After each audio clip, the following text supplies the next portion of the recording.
That's okay. Okay. I'll bear some responsibility for that as well, because we probably should have just said that from the very beginning. Assal, you talked about historical and religion cultural patterns, and I want to ask the question, is the condition of women, especially in countries like Afghanistan and Iran, a function of religion or of historic cultural patterns? You just touched on it, but let's just, and just briefly, sort of talk about that. Barbara, did you have and we'll come back to some. I think it's a combination, I mean, obviously, particularly in rural areas, there are cultural traditions where women tend to stay in the home, not to go out that much, that sort of thing. But it also depends on the interpretation of Islam. And, in Afghanistan, unfortunately, now we have a movement, the Taliban, which has one of the most backward interpretations of Islam, one that is not embraced very many other places, if anywhere else, really, in the Muslim world, where women are simply not supposed to be out in public, except, maybe to purchase the necessities of life, and they're supposed to have male companions with them. They're certainly not supposed to have higher education. They're not supposed to serve in government. They're not supposed to serve in the private sector. This is a very draconian and frankly ridiculous interpretation, because anyone who knows anything about Islam knows that the Prophet Muhammad's first wife was a trader, was a prosperous businesswoman. So if you're going to even follow the Quran and the history of Islam, this kind of interpretation is really very strange.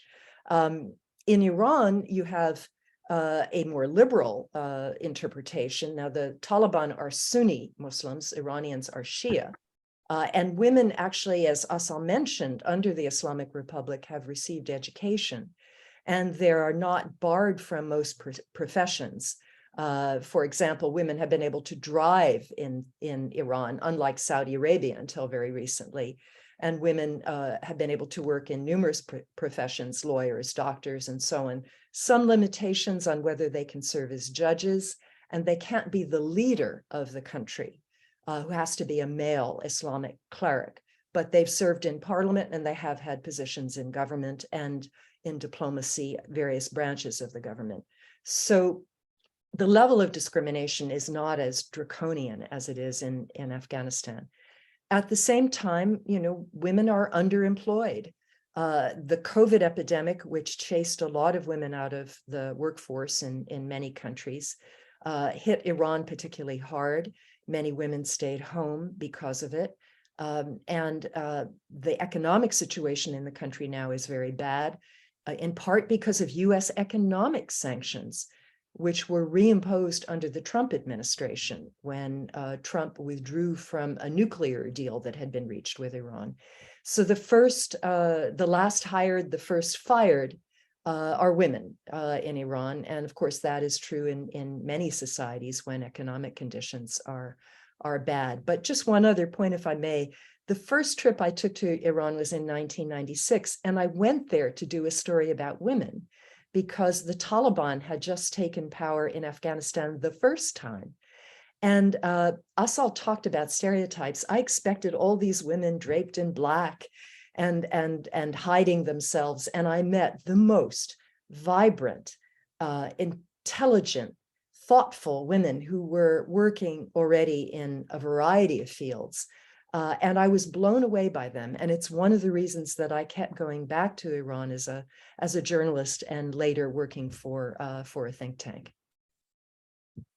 Assal, you did mention this quite a bit in your previous remarks, but is there something you wanted to add to the question as to whether or not this is a function of historical and religious cultural patterns?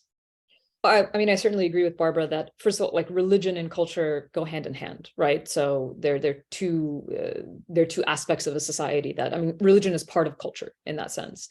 Do I think that has an impact on, the condition of women? To a certain extent, yes. But I think there's a tendency to look at, especially Muslim countries, and think about the plight of women within that frame. right? It's always, well, this is a Muslim country and this is how Muslims are. And so let's think about how that impacts that society. But of course, as we know, in non-Muslim countries, there are women who suffer in very different ways. So let me make that perfectly clear. I'm certainly not comparing the plight of women in the United States to that of women in Afghanistan, because they're nowhere comparable. But even in other societies, you still see certain obstacles that exist. There's also the fact that a lot of the conditions exist because of, if you're looking at just culture and religion, well, that culture and religion has existed for centuries. But if you look at Afghanistan and Iran specifically, both of those countries, the condition of women and the condition of the country in general has changed quite a bit in recent decades, not centuries, but decades. And a lot of the consequences of those changes comes from US intervention and Western interventions, not just US intervention. In the case of Afghanistan, you had Soviet and US intervention. In the case of Iran, US intervention doesn't take the shape of military intervention, but as Barbara mentioned, sanctions are a form of intervention and impact every aspect of that society.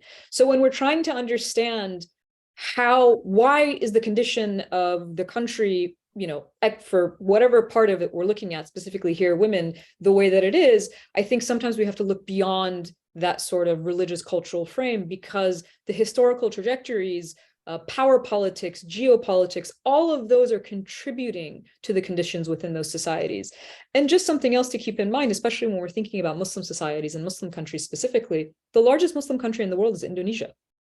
We often think of countries like Saudi Arabia and Iran because they outwardly portray Islam as part of an identifying factor within the state, but in fact, they're not the largest representation of global Muslims in the world. And so those are some things I thought that would be important to mention when talking about this question specifically. One thing I also thought, since we're talking about Iran, if we're talking about Iran and we're talking about women and we're having this conversation right now, we have to talk about the protests that occurred from September of 2022 that have declined in part because of a brutal crackdown by the state, but are still sporadically occurring, right? They're not gone. This is still happening sporadically, but not with the same intensity that we saw just a few months ago. What sparked those protests was the killing of Gina Mahsa Amini, a young Kurdish Iranian woman, by Iran's so-called morality police for her hijab, for bad hijab. This is why she was detained. Witnesses said she was beaten and she died from that beating. Therefore, she was killed by state forces, the morality police.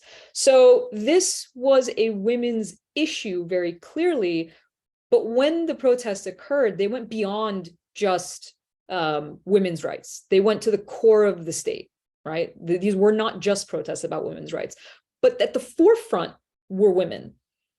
This is not the first time women have been part of protests in Iran. They've always been a part of protests in Iran. Women were part of protests in Iran prior to the revolution. They were part of the revolutionary movement that deposed what was a despotic king at the time. So women have always been part of the story, and that's not unique to Iran. Women have always been part of the story everywhere. The stories just haven't been told. That's one of the problems. When we look at how history is described, the narratives that are told within history, it's not that women weren't there and weren't doing things. It's that their stories aren't being told. Oftentimes because women weren't writing the stories. Right. When women get to actually write stories, they write themselves into those stories. Yes. Right. And this isn't unique to women. This is the case with any disenfranchised group. But what we saw in the protests, and I wanted to make this point because of the nature of this question, was not anti-Islam protests. They were pro-freedom protests. And there's a distinct difference. There were images, and as someone who was following these protests very closely, there was many images like this, where you saw women holding hands, one wearing a headscarf, one not wearing a headscarf, or multiple women wearing varying degrees of headscarves or no headscarves. And the solidarity behind that, the meaning behind that was to say, this is a protest for choice, not to say that nobody should wear the hijab if they want to, right? It wasn't against the religion. It was against a system that enforces that religion and its interpretation of that religion on an entire population. So I just wanted to mention the protests as well. I wanted to say, you mentioned through the lens of women history. I teach history. And I follow really closely right now. People are, what's going on with all this revisionist history? I said, no, I think what's happening is that history has been written through the lens of men, primarily. This is not anti-male at all, but it's been written through the lens of men, and white Christian men, very much so. And when you start adding other lens, you're going to get a different perspective, whether it's through a Black lens, a woman's lens, a Muslim's lens, a Hindu, the indigenous lens. Their perspective is going to change. No one's revising. They're saying, well, this is how what I'm seeing through my historical lens. And we have to really be open to that. I want to say that I'm keeping an eye on the time. We are going to be getting to the public session in about 15 minutes or so. And we've got we have several questions we were going to talk about, but there's two I really want to make sure that we get in before we do that. And so if we just can be a little mindful of our answers. I am loving every word of it, but I'm just thinking, but I want to hear that. I want to hear what you have to say to the other questions. This next one is a little bit, we've touched on it too. And that is, we tend to look at, what's going on in those other countries. Well, our Western democracies, we're doing a lot of finger pointing there, and our Western democracies, includes us and Europe, also guilty of widespread structural subjugation of women. If I may start with that, I was listening to NPR earlier this week, and I don't know if everybody knows what March 14th was. March 14th was Equal Pay Day. That's how long into this year women have to work to catch up with what their male colleagues earned last year. So women have to work 15 months to earn what men make in 12 months. Another way to look at it is that women make 82 cents on the dollar. And it's even less for women of color. For Black women, it's 65 cents. For Latina women, it's about 60 cents. So we don't have to look far to find inequity. It's very much in this country. And this is despite the fact that women are well educated and women have moved into all of the professions. And I think what Assal was talking about earlier in terms of division of labor within the home is one of the main reasons why we still see this inequity. Women tend to leave the workforce to take care of children, so their careers are interrupted. I remember somebody once saying that women can have it all, just not at the same time. So you may start at the same level as a man or not. Then you may get married, have children, perhaps leave the workforce or freelance, as I did for a while, before you go back in full time. And so you're not going to have the same level of pay and responsibility as a man who never has any interruptions. And of course, the other thing is the question of childcare. Now, some countries are better at it than others. Western Europe, particularly the Scandinavian countries, are very good at this, but we are not. We do not have paid childcare. We do not have extended family leave. And so that means that the burden of childcare, as well as most of the housework and the cooking and all the rest, tends to fall to women. And so this is a double burden that I think most women have trouble sometimes juggling. Of course, the other thing is the legal backlashes that we're seeing, and this is the overthrow of Roe v. Wade. When I went to college, it was a terrifying prospect to get pregnant and not want that pregnancy, because there were only a few places that one could go in order to obtain an abortion.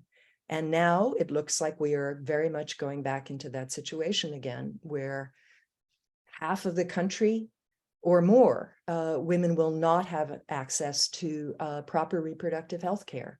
And if you can't control your body and your reproductive functions, you certainly cannot control your career advancement.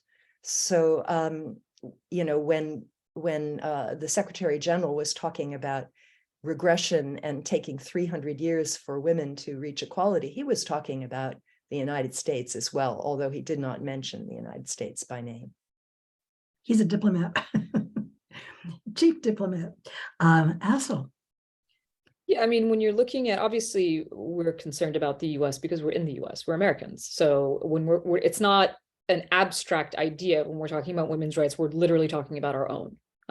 And so watching what has happened in recent years is very concerning. The idea that a generation that comes after me will have less rights than I did is sort of mind-blowing. But it's precisely what happened to my parents' generation in Iran, who faced the revolution, and where my mother actually lost rights after the revolution rather than gaining them. So it's, for me, there's this in very different ways, but a generational experience of what happened. How is it that I was better off than someone who's younger than me? And so it is very, very concerning. I mean, I think what's frustrating is the amount of sort of hypocrisy that exists within our own system. Barbara mentioned, the idea of childcare, the fact that in other Western countries, in Europe, especially in Northern Europe, you actually, if they talk about family values, they're backing it up with something. We talk about family values, but we don't care about families. No, there's no legislation in place that shows that the US government cares about families. There's just a lot of talk, a lot of words that say it, but you have no childcare. You have, we're creating a society where women are really spread thin because they're obstructed from being able to have careers, but they're told they should have a career, but they're also being told you have to do domestic labor because this is still not being divided equally. It's a moment, I think, that we really have to reflect on to understand why this kind of backlash exists as well. I mean, we've never had a woman president, right? It's not in a society that has equity, women can reach the highest levels of power. And it's not just that we haven't had a female president, it's the way that female politicians are treated, right? They're held to a completely different standard. If a woman acts strong, that's somehow seen as negative, which is an irony because just being a woman makes you weak by design. This is the inherent quality that they have to fight against. So there's a lot of layers and obstacles that women still have to go through in these societies as well. And I think that's something that is acutely important for us to look at because it's our own society. I think that really, tell me if there's a blank we need to fill in, because the next question we all agreed we wanted to talk about was how much does maternal and child health care and reproductive health, which is access to what we're talking about, effective, legal, and culturally accepted birth control and abortion, because we're talking about how all countries have an impact on the status of women as well as economic opportunities. I think we touched on that. And if you agree that we have, then I can ask another question, unless there's another blank that we still need to fill in with that. Well, we're living it every day now. I mean, it's so distressing to hear the stories of women who, whose lives are threatened because they cannot get prompt reproductive care, where they have to wait to become sicker in order to have an abortion, if they can't afford to leave their home states in order to get the care that they need, where doctors are afraid of being sued, where women are afraid of being sued. We have gone so far now in the other direction that it's terribly distressing.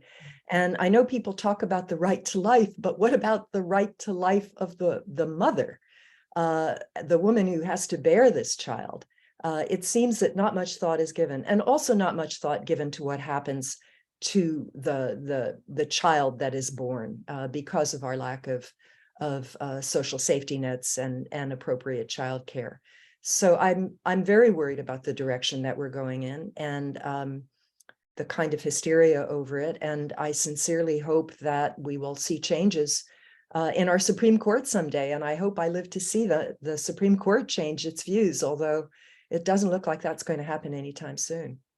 I think also when we talked about the question, I will go on to the next one. I was thinking also not just the United States, but in my many years overseas, that having access to health clinics, having access to one of the poverty that happens when you have a child after another, when you don't have enough money. And do you have access to maternal and child health care facilities to have a healthy pregnancy, number one? And then do you have access to birth control if you're saying, look, I can have 5 children, but I can't have 10. And I'm thinking also of a program I worked for income generating for women that a child would go to school if they could wear a uniform because a uniform is required. And there may only be one uniform for the girls in the family. And whoever wore the uniform that day went to school that day. And with some of the income projects we were funding, nonprofit Quaker organization, a mother's goal might be to have a uniform, just one uniform for each of her girls so they could go to school. I mean, those kinds of real issues that face women that can be addressed, that they're very deep, to go on and on. Let me go on to the next question. What is the role of popular media? This may be too easy to answer. What is the role of popular media in shaping attitudes about women and their roles in society? Why don't you take that one, Assal? Sure. I mean, popular media and actually I would say not even popular media, just any media, right? Because sometimes now we have, because of the internet and the way that social media works, now we have sort of every flavor of media somebody can consume based on like the algorithms that they get, and it reinforces whatever worldview they already have. But in terms of popular media, I mean, it shapes our perceptions about almost everything. So why not gender roles? There is, the kinds of like the precise domestic labor division that we're talking about, right? That is consistently a repeated trope within most media that you see. The way that women are portrayed becomes a sort of self-fulfilling prophecy within the society, because these are the images that are seen, and those images aren't benign. Those images have, when you consume these images every day, you assume that this is how things have to be. But of course, the way that societies in this, if you look at it on a global scale, they're so different from one another because the messaging that they're getting is so different than one another. I remember reading about a study where it said that girls and boys are treated differently, basically from birth, meaning how they're held is even different. How quickly someone responds to a baby girl and a baby boy crying are different. So we often think about things as, is it nature or nurture? But the environment is shaping us from the very beginning, right? If you go home and your room is pink and you go home and your room is blue, you're getting these messages over and over and over again. And the media helps to regurgitate those same images as well. And so it really does take a toll in the way that how much space you really have to be outside of that, right? There is a trend that's we should also mention. There's definitely a trend that's changing. If you look at Gen Z, the way that Gen Z looks at gender is quite different than the way that, millennials, Gen X, every other generation looks at gender. There's a lot more gender fluidity. There's a lot more concepts like non-binary categories.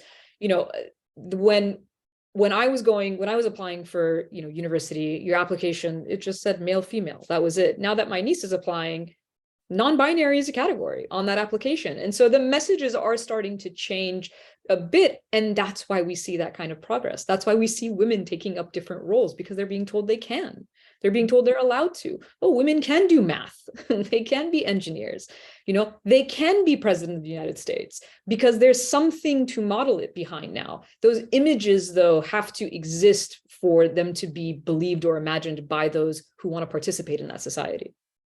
And I add one thing about social media, which I think is really important to mention and is unfortunately very disturbing. And that is that,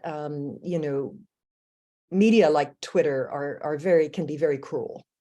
And if you look at the targets of harassment on social media like Twitter, women are targeted much more than men. They are targeted with sexualized kinds of threats much more than men are. It's a kind of bullying that is quite disturbing, and I have no answer for it, but I do not see my male colleagues getting the same level or type of vitriol on social media that I do if I happen to tweet something controversial. And again, this obviously speaks to some level of toxic masculinity or innate bullying or something that men many men, unfortunately, grow up with and are allowed to express toward women that women do not express toward men. I've got one last question, and then we're going to go on to the public. And what I'm going to do is I'm going to combine these last two questions, and we have, because we really have sort of addressed so many of them already. We've talked about STEM, and STEM is so different from social studies because 2 and 2 can only equal 4. There's absolutely no way you can theorize it be anything but that. But when you get into other areas of philosophy and social studies and history, people can debate all shapes of it. But one of the questions was, there are many STEM programs that are directed at women consciously, getting girls into code, getting girls into STEM, and are they effective? But the final question was, does the educational level of men have a relationship with how women are regarded? In other words, do men with more education have a more enlightened attitude toward the role of women? When I saw that question, I was looking at it from the two lenses I've lived in. And one is the Western lens of the United States, but the other was education for men around the world, in Africa and Middle East. I know there's been studies that the more educated the mother, that she passes down that education to her children in terms of her own enlightenment, and that gets down into the boys as well as the girls in terms of the girls believing they can do things, and the boys perhaps realizing they wanted to do more than just have a war, but want to have peace, and their own attitudes toward women. But there's another perspective, I guess, here in the US too. So can we just take a look at both of those and just maybe briefly answer, because I am so anxious to get on to see what your questions are out there. Make sure you're getting them to Ray. So again, for STEM overall, not just, I mean, STEM is STEM. People are going to take it male or women, so not just directed at women, but the effort to get girls turned on to STEM, is it being effective? And does the educational level of men have a relationship with how women are regarded? Do men with more education have a more enlightened attitude? Do we look at that from a Western perspective, from a non-Western perspective? What would be your comments on that? Assal, I think I will start with you this time. Sure. Well, I think that the idea that STEM programs are directed at women is very important, right? Because it goes back to that notion of messaging. If you're constantly told that there are subjects that you are not as good at, or there are subjects that aren't for women, then you're going to be reluctant as a woman, especially as a young girl, to gravitate towards those subjects. But when you're being directed towards them, then clearly that's going to create a channel by which women will become more involved. And I think that's part of the reason why we're seeing more young girls studying STEM subjects, because they actually, it's being advertised to them more now. It wasn't before. And so in the same way that the concept of an advertisement works, when they're not being targeted, they're also not going to gravitate towards it. But when they're finally being targeted, you see that happening more.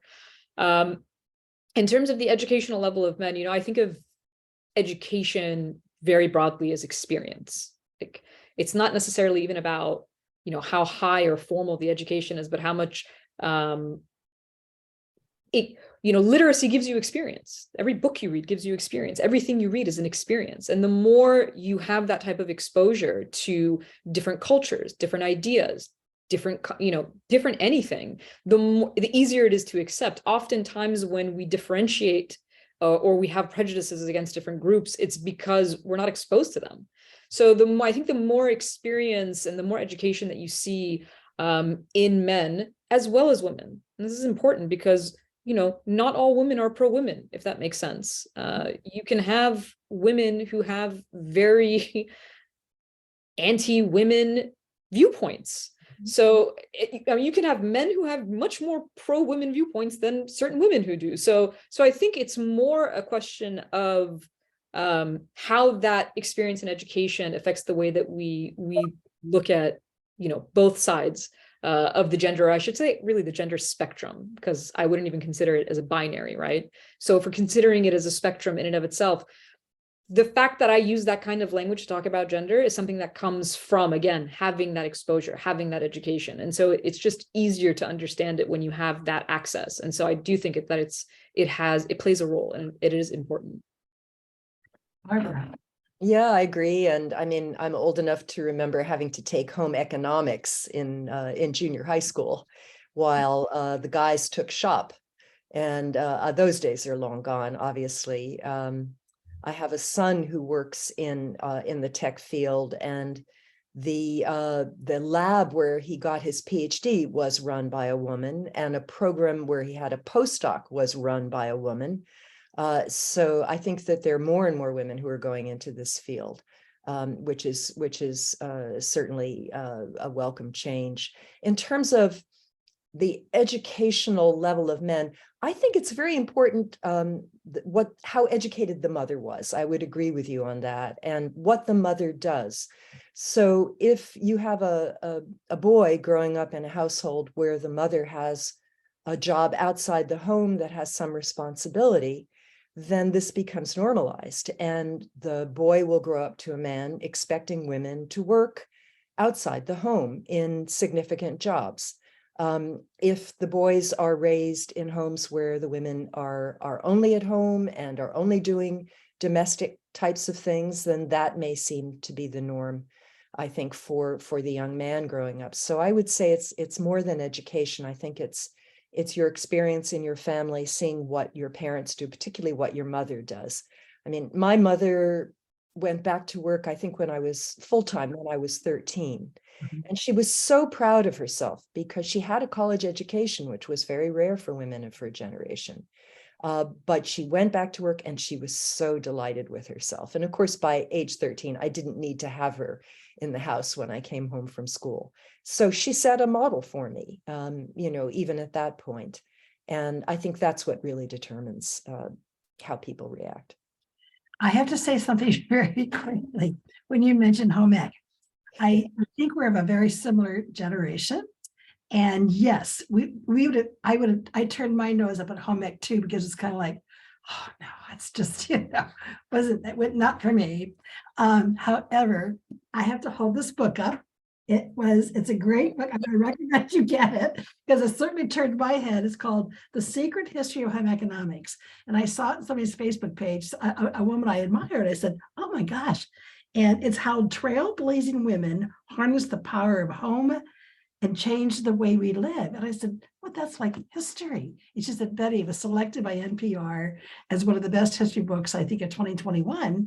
I got it, and I couldn't put it down over Christmas. Christmas ended, and I got busy again, and I haven't had a chance to finish up the last couple of chapters. But it really covers, the home economics was an incredible pathway for Black women after slavery, when they were busy trying to prove to white people that they were civilized a lot. And it was just, and it was Barbara, it was science for all the women out there. It was science at a time when girls are not allowed to take other science courses. They could go into home ecs. Now, I didn't know that because I wasn't going to take it. I thought it was all about how to make the perfect white sauce for your husband. So I wasn't interested at all. And but it was offering science when girls had no other opportunity, and Cornell got really into it. So you ought to get the book and just read it. It's a great, quick, fun read, and it'll turn your head around. And so it's just, but you mentioned that, I thought, oh my gosh, I'd love to hear about this. So with that, I'm going to turn it over to Ray, and I can hardly hear the next series of questions. Thank you so much. I enjoyed this a great deal. Thank you. All right, well, thank you, Betty. And Barbara, Assal, thank you so much for your thoughtful presentation tonight. So if you do have a question, please send it to me in the chat, or just send your name and I will call on you in kind of the order that questions are received, so that we can kind of be fair to everyone to get a chance to talk if they wish to. So Amy, was that your question that you typed out there? You want to kind of start us off? Yeah, I'd be happy to. My question is actually about NATA. Over 20 years ago, the Iran election debacle in 2009 that it started the green wave in Iran, and it taught me so much about social media and its power to connect the masses, but also spread the word, because I watched her gunned down almost in real time on Twitter, and it forever changed me. And I did everything I could just on Twitter to help. One of the things I did was change my location to Tehran, so nobody would, so the government would have a hard time tracking the protesters. Anyhow, my question is, what is it about young women that seem to be at the center of all the cultural upheaval in Iran? And is there anything we can do in the U.S. to support them? Well, I'll start maybe, and also I watched on Facebook in real time when Neda Aga Sultan was gunned down in the street in 2009 after fraudulent presidential elections. And this was during what became known as the Green Movement, which at that time were the most massive protests in Iran since the revolution. 1 million people came out in Tehran demanding that their votes be accurately counted. As Assal pointed out, women have always been active in politics in Iran. It goes back to actually to their constitutional revolution in 1906, when Iran had the first elected parliament in the Middle East. And women were part of that movement also, for more freedom, for more rights. So this is not unusual. I think what's changed now is that the women, they're not demanding just that their votes be counted, and they're frankly not just demanding that they don't have to wear headscarves. I think it's pretty clear that a large number of Iranians would like the regime that they currently have to fall and to be replaced by something which is less repressive. There may not be an agreement on exactly what form that government would take, but it's 44 years since the revolution, since the so-called Islamic Revolution, and many people are thoroughly fed up. But this spirit of women, I think it's because women have suffered more discrimination historically in Iran, as in many other countries, that you do see them in many cases leading the fight for more freedom. And so social media, of course, this is the way that we've been able to see some of the protests that have been going on in Iran now. The government tries very hard to block people in Iran from reaching the internet freely, but somehow they manage. And one of the ways we can help is by providing internet technology, circumvention tools, which are not barred by sanctions, to Iranians so that they can continue to communicate with each other and with the outside world. I also personally would advocate sanctions relief in a lot of areas, because I think the economic sanctions we've put on the country have wound up strengthening the regime and hurting ordinary people. This so-called maximum pressure policy that was imposed by the Trump administration has led Iran to turn to Russia and China for its economic relations, and it has encouraged smuggling and corruption, and it has led to massive inflation and a collapse of the Iranian currency, and has hurt ordinary people. Plus, Iran now has a much more advanced nuclear program than it did when Trump pulled out in 2018. So those are my thoughts, and I'm sure Assal has others. Well, I mean, I largely agree with everything that Barbara said. I think I pointed out a certain irony earlier when I said there is there's this sort of thread of traditionalism that exists within the society when it comes to at least like gender roles, but at the same time, there has been for many decades this push from women themselves to advance their place in the society. And so you have, it's not this submissive culture. It's just not what it is. Like the women are very like fiery and strong. And so this is lionesses, that's what they call them.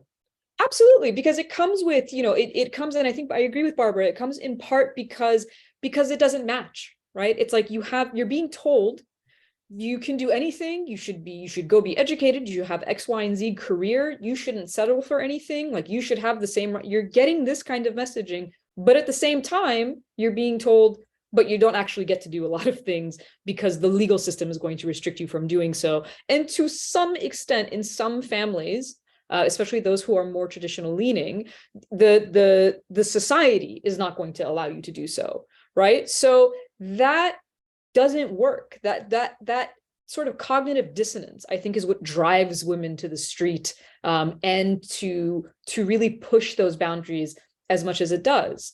And I think one thing to keep in mind when we talk about women, Iranian women, and this isn't just Iranian women, but Middle Eastern and Muslim women becoming these sort of symbols within the Western imagination of progress within those countries, right? To a certain extent, this is true, right? The status of women in any country tells you about the equity within that country, because again, we're talking about half of the population of whatever state we're talking about.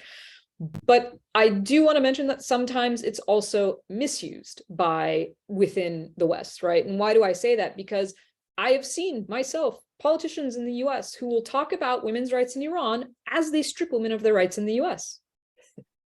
And I try to understand how that could be possible. How can you possibly think that this is okay to say, but then not do in the case of our own country? And the reason is because sometimes it's used as like a political talking point, right? It's very in vogue to be for women's rights. It's because it makes sense to be so. But what we really want to see are policies that show that you care about the plight of women in Iran. And Barbara mentioned sanctions, right? She said the impact of sanctions in terms of inflation, currency, employment, just the overall collapse of the economy. Well, guess who gets hurt the most when that happens in a society? Marginalized groups. Guess who's a marginalized group? Women. Women specifically in Iran have been impacted more by sanctions. So a lot of it, I think, comes down to how we can help, comes down to being aware and amplifying, especially on social media that you mentioned, amplifying the stories from people inside of the country, but also in making sure that our policies aren't actually undermining their ability for progress. All right. Well, thank you. That's a very insightful kind of approach to think about that. Larry, you have a question you'd like to ask? Yeah, thanks, Ray. Title IX has allowed a lot of women in the United States to get access to opportunities in sports, to scholarships, to facilities and training and so forth. I've often thought that a program where countries who like to send their boys to school in the States would benefit if we said that we'll take your boys to study math and engineering and so forth, but you need to send a woman for every man that you send over. Send us your sons, but send a daughter along, at the same, because as you pointed out, when you send a woman back who's had the experience, had access to the kind of diverse opportunities we have at our universities and such, their children will be more attuned to education and be more accepting of different kinds of folks. I don't know whether it's practical, but it just seems like the logical thing. If you're going to change the society, educate the women, and people still are attracted to our education enough, perhaps, that we say, we'll only take your sons in engineering if you'll send your daughters along to get an education in the United States as well. Educated boys go back and don't change anything as far as culture goes, but educated women go back and do change what happens in their families and how their families then relate to the society in the future. What do you think about that? Does it make any sense whatsoever? I don't know if it's a practical idea, but I do know, frankly, lots of Iranian women in STEM who've wound up in California, Northern California. There was a woman who unfortunately passed away at a very young age who won the Fields Prize in math, an Iranian American woman who had come to the US to study. So I don't know. I mean, I just believe in allowing a lot of foreign students in general to come to the United States. I think they obviously benefit, but I think we benefit enormously as well from having people of different backgrounds and cultures coming to the United States. And I'm very much opposed to to travel bans and Muslim bans and so on. I think we really deprive ourselves of a lot of expertise when we do that. And yeah, something to keep in mind is most of the female international students that come from Iran are in the STEM like departments, right? They're doing their engineering, their math, their sciences. They're not that humanities doesn't exist, but it's much more rare, right? So because they're being trained in Iran under these subjects, and then they're coming here and they're getting into, all sorts of graduate programs, undergraduate programs as well, but a lot of graduate programs actually, in those areas. In terms of, the idea, I think one thing that I thought of when you were talking about it is just generally, not just in Europe, not just the case of bringing international students, but just the idea of Title IX and, equal opportunity for both genders. I think sometimes when there's a law that forces you to bring in marginalized groups, there's a backlash towards that, right? Because then they'll say, oh, that's unfair. That's unfair to men. That's unfair to boys, because what if there is a boy who's more qualified and we let, a girl in to do this? And I always find it interesting because it's this notion of reverse discrimination. And the problem with that kind of thinking is that it assumes that everybody was on equal footing to begin with. What women are asking for is not an advantage. It's for men to give up the advantage they have had for millennia. That's not really the same thing as saying, oh, now we're giving you the opportunity. No, you're just making up for lost time, essentially, and sort of allowing other people to catch up to the advanced positions that already exist if you're in a privileged group. So I just thought that was interesting when you mentioned Title IX. Okay, well, thank you very much here. And thanks for that question, Larry. That's a good domestic issue that we have to deal with.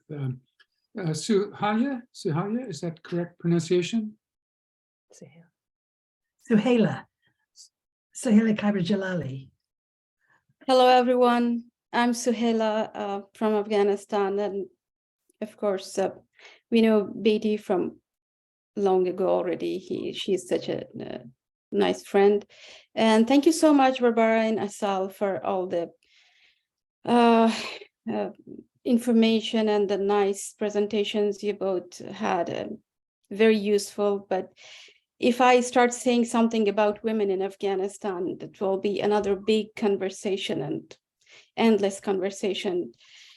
I was just thinking that in today's world that other women are talking about equity and equality. There are like some unfortunate people back in Afghanistan that are fighting for the very basic right, which is right to education.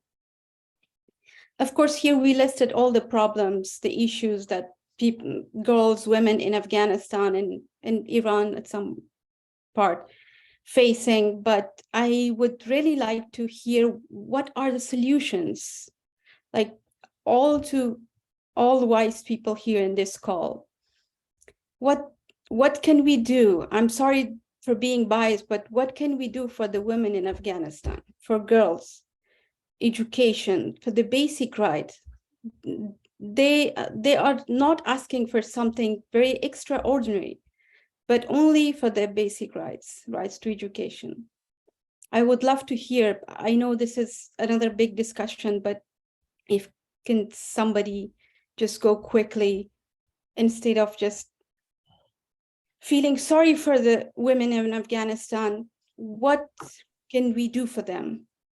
I would love to hear from all of you, if possible.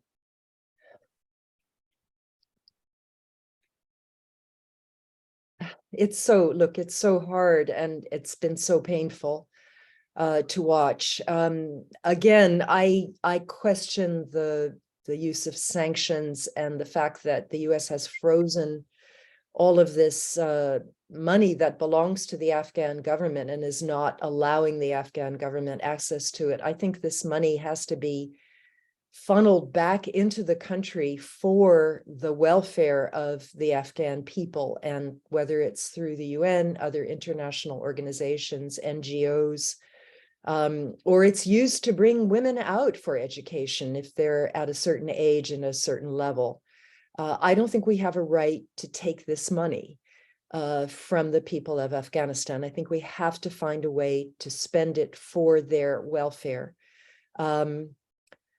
Even if this money goes to Afghanistan, there's no guarantee that it will.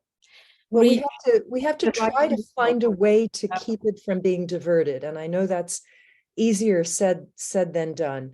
The other thing is that perhaps, and this is something that might come from other Muslim majority countries, education in Islam and in what the Quran says and what the history of Islam is, because this interpretation that the Taliban has is so backward and is really more to do with the tribal history of the country than it is with Islam. Nowhere in the Quran does it say that women can't get an education, at least as far as I know.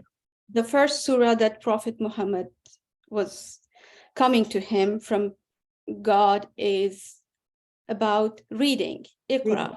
Iqra bihismi rabbikal ladzi, which means read by the name of Allah. So this is not something that Taliban can justify it. This is not Islam, and I would not even call Taliban Afghan. As an Afghan girl, someone from the same tribe, I am Pashtun, and Taliban are claiming that they are Pashtuns, but actually they are not Afghan even. So it's another big discussion again, which is we don't have time for it, but this is something very unjust and something that no one can talk about, and everyone is keeping silent, even the world's biggest powers and UN and everyone. This is really unjust. If I can add, first of all, I agree. One of the reasons why we don't talk about Afghanistan a lot is because it's part of a US blunder. If I'm being honest, right? If we're having an honest conversation, why don't we talk about it here? We don't talk about it in the US. Why do we talk about Ukraine as much as we talk about Ukraine? Because the United States didn't do anything, right? That someone else is the bad guy. We're not the bad guy. So when we're not the bad guy, we talk about it all day long. When we're the bad guy, let's not talk about it too much. Even though Afghanistan is so, I mean, for years, it has been said that Yemen is the world's worst humanitarian crisis. It is sad, it is tragic that Afghanistan is competing now with Yemen in terms of tragedy, in terms of human catastrophe. But that's the reality on the ground. And so I agree with you, it should be talked about more. When you ask, what can we do? It is an extremely difficult question, right? Because if there were easy solutions to any of these conflicts, any of these injustices that we see in so many places in the world, then you would hope that we would be, doing those, taking those actions. What I can say, I'm a historian by trade, right? So I look at what happened to get us where we are. And when you say, what can we do? To me, as an American, there's two lenses through which I can look at what can we do. We can do something as the United States of America, and we can do something as the international community. Those are two ways in which the idea of action can be taken. If you are the United States of America, I think one of the issues that we have is, how do you hold any state, any government, anywhere in the world accountable when we don't hold ourselves accountable to anything? When, as Barbara pointed out, when we can steal money, which is what we did, we stole money from Afghanistan. When we can do that, and there's no accountability, when we can invade countries and there's no accountability, how can we have a system of accountability? How can you have an international system that holds anyone to any standard when we violate those standards when we see fit? So as an American, that's something that I always push for. I push for we're supposed to be a democracy, so we are allowed to do this, right? Not only are we allowed to, we're responsible to do so. So I push for accountability of our own governments. Why? Because that is the only government I can push for to be accountable. And that, because it is the most powerful country in the world, that can, at least we can hope, create some kind of accountability for an international system, because that's the only way to do it. The only way to hold other countries accountable is through an international system. And that international system is mostly talk. That's all it is. And that's unfortunate, but that's the reality of it. It's only talk because we ourselves lend it lip service. That's what we do. We love to talk about international rules-based orders, a rules-based system, but we violate that system. We violate that system by stealing funds from Afghanistan. We violate that system by, for many years, occupying Afghanistan. I think one of the things that's, you know, when you said the Taliban is not really Pashtun, it's not really Afghan, it's not really Muslim. There is a history that the US is involved in that brings us to the place that we are today. And that history is who helped train jihadists? The United States, because they were our friends then. As long as they were fighting the Soviets, it didn't matter. But it did. It mattered to the people of a country that, while now in our psyche, in the Western psyche, Afghanistan is seen as this Muslim extremist country, it was not. It was not. It became a playground for a proxy war between two world powers. So I think what frustrates me, as you can probably tell by the way in which I'm saying all of this, is that we don't look at the roots of the problems. We don't look at the actions that we could have not taken in order, or how those problems were created. And that's why we never think about what role we played in them. And I think that's the only way, having an honest conversation about why are we in the state that we are today, and what role do we continue playing in it, I think is the only way to move forward. If we cannot talk about it here openly, we have our own excuses at the moment because we are here out of some problems that we have back in our country. But trust me, even a child in Afghanistan knows where the problem began from and where it is going. So it's very clear. But the other issue is that we cannot talk about it openly until sometimes, maybe that time will come. But for now, small steps may matter, because there are some universities in the United States that are providing scholarships for so many Afghan girls, women.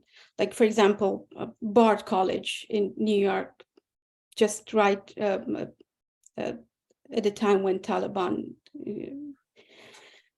took power in Afghanistan, they gave scholarship. They actually evacuated more than 300 Afghan girls. Some of them are already here, around 75 to 80 are already here, and others are on their way to come either in the second countries or third countries. So these are some small steps that I think we can take, and we can help somehow, if not on the bigger scale, but at small scales. So I'm sure everyone is directly or indirectly affiliated with some education institutions here, I believe. If we can promote this somehow, that would be a great help, at least at the moment. If I can just add, I actually think that's an excellent step, right? A concrete thing that can be done. And maybe that doesn't solve the problem of the current condition in Afghanistan, but at least you're helping individual people. And I think we can even take a step further, not just scholarships and obviously student visas for people to come here, for Afghan girls especially to come here and be able to be educated, but asylum for Afghan refugees, right? There is a certain sense of discrimination in the way that the US deals with refugees. We don't want refugees from Afghanistan. We don't want refugees from Syria. We don't want refugees from those countries, but we have a much easier time accepting refugees from Ukraine. And there's a reason behind it.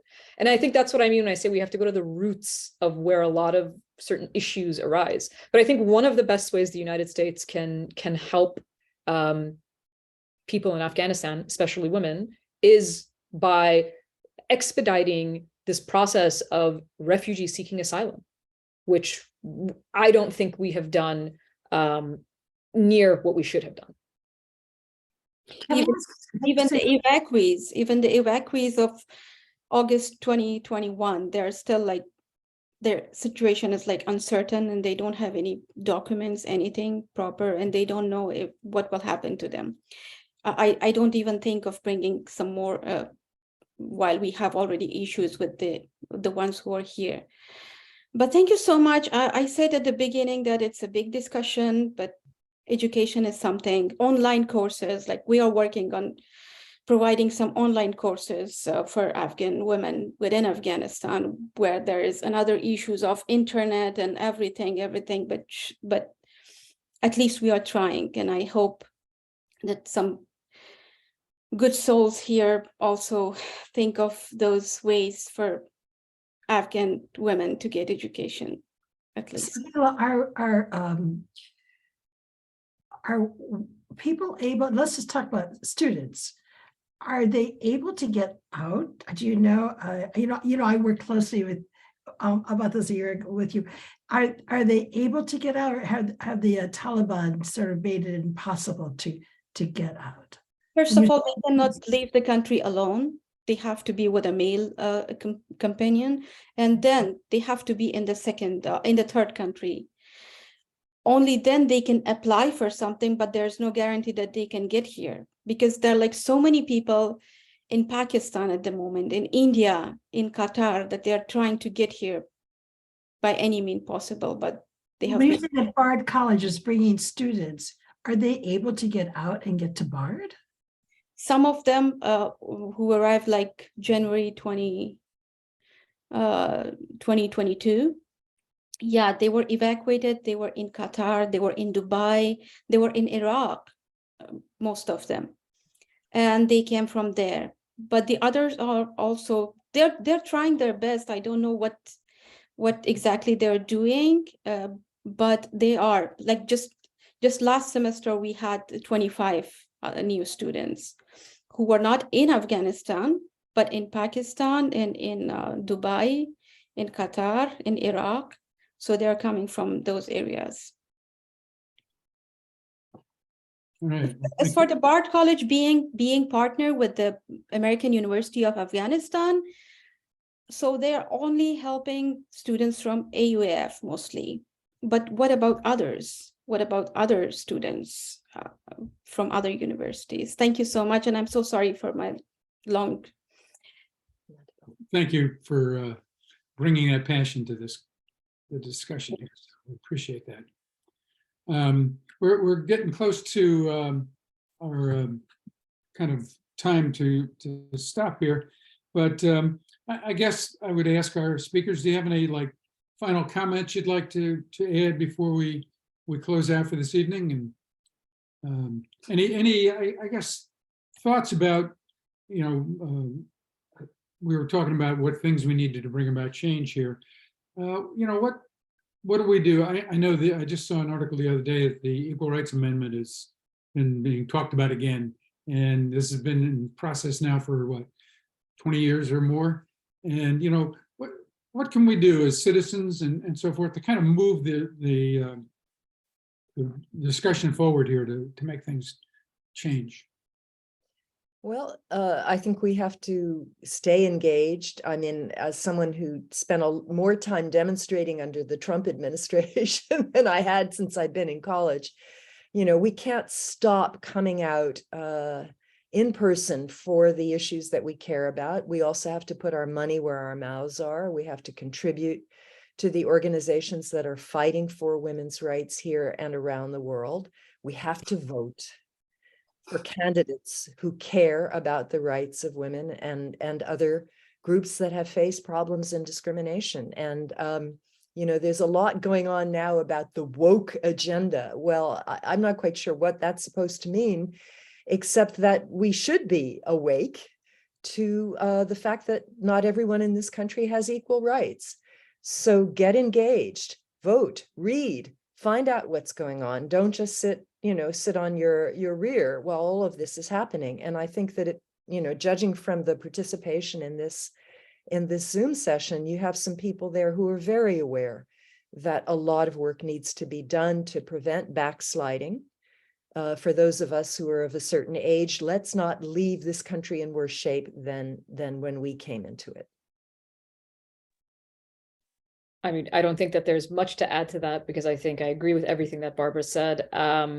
Just having these conversations, I think, are very important, right? Having honest and candid conversations are very important.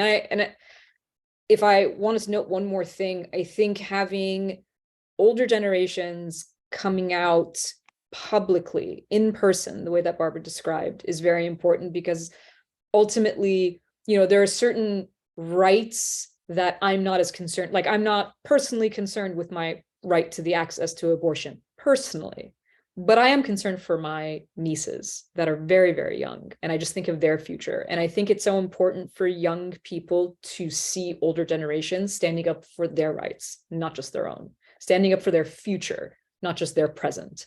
And so that's the only thing I would add, that public, as much as we can do things in person, as much as we can demonstrate, as much as we can go and talk to our officials, right? Like they're our representatives. Call them, write them, see them in person. These are important issues, and that's the only way to really push the needle.